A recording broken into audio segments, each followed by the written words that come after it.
Bonjour, je suis Victor Dequiver et vous écoutez Parle-moi européen.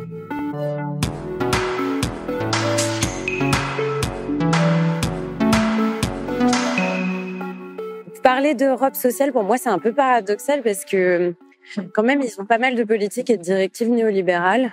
Alors, j'ai commencé ma recherche d'emploi en mars, donc en pleine crise du coronavirus. Depuis le début de la crise en mars, 1,5 million de chômeurs en plus dans l'Union européenne. C'était assez dur moralement et j'avais l'impression d'être comme devant un mur. Moi, je pense que l'Europe sociale, c'est le grand combat que doivent porter les parlementaires européens aujourd'hui. J'en ai la conviction. Épisode 8. Une Europe sociale est-elle possible ? En 2019, un Européen sur 5 vivait sous le seuil de pauvreté. Pendant le confinement, l'aide alimentaire a bondi de 45% en France et de 40% en Espagne. En Italie, 700 000 enfants de moins de 15 ans ne mangent pas à leur faim.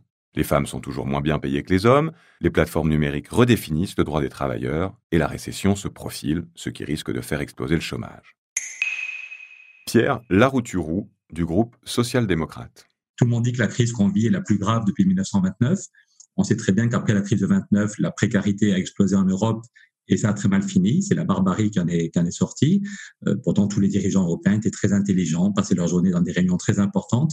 Mais après la crise de 29, globalement, l'Europe n'a pas été capable de retrouver la bonne réponse, alors que Roosevelt, je viens d'un mouvement qui s'appelle Nouvelle Donne, aux États-Unis, la crise était plus grave, mais le New Deal de Roosevelt, il n'y avait pas de baguette magique, mais le New Deal de Roosevelt a permis de sauver la cohésion sociale et la démocratie.